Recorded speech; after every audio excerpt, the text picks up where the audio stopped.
Hey everyone, it is Pamela Ferguson, and I wanted to come on today and talk about how do you decide what direct sales company to work for.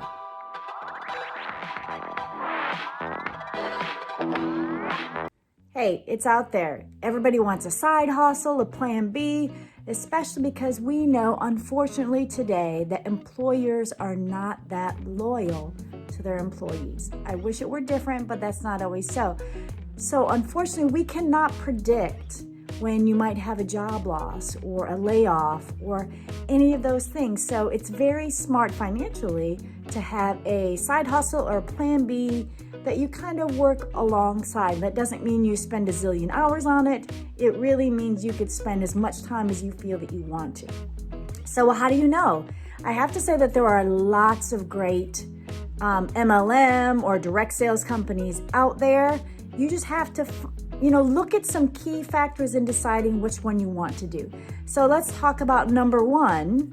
You want to look at, is the product consumable? You're thinking, well, what difference does that make?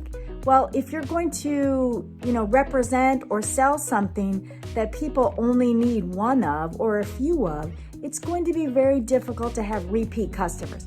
So that means once you're constantly having to make new sales, and that's harder versus establishing relationships with people. So you want consumable products like skincare, makeup, food, those nutritional supplements, things like that, where people will use and then they need again, so they'll buy again. So you can actually have a wonderful relationship with these customers. And at least everybody I know in direct sales, people don't get into it to make money. They really tend to like a product and they want to share it with other people. And they want to help people either about the business or the products, depending on what it is. So consumable product. The second thing is how long has a product been around? Meaning that, is it just like a flash in the pan? Did it just come out? Do they even follow the normal guidelines?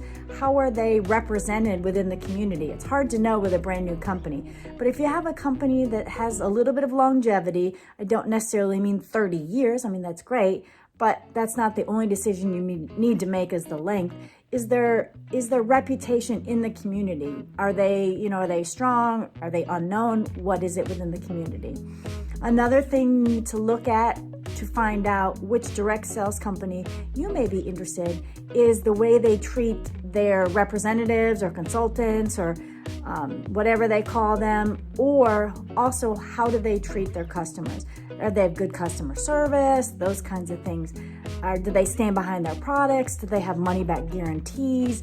These are all things that, as a personal business owner, if my corporate office has good customer service, it really helps me to stand behind it. Like for me, we have a 60-day money back guarantee on everything we sell.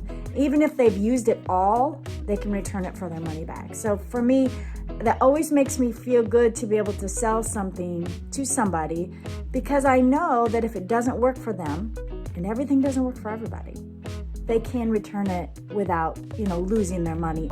Another thing to look for when you are deciding on a direct sales company is, do you like the products? Do you like the products? Could you see yourself representing this brand? Is this something that it really sells really well, but it sucks?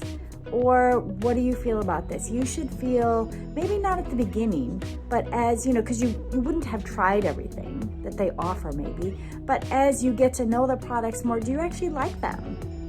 If you don't, can you really be honest in trying to share them with your friends? So do you like the products? And another thing I want to talk about is the quality of the products. Do you find that their packaging, or just in general, everything is kind of cheaply made and they're trying to cut every corner and save every dime? That's something too, is, do I really want to be a part of this company that does sorts of things? One thing I didn't add that I should probably add is their corporate mentality. Do they give back? Do they give perks to their representatives or consultants or whatever it is? Or are they really more concerned about just making the money? How do they treat the people who work for them? So hopefully this helps you, and have a great day. And if there's something I forgot, which there surely could be, please mark it below and say, oh yeah, you should look for this too. So have a great day.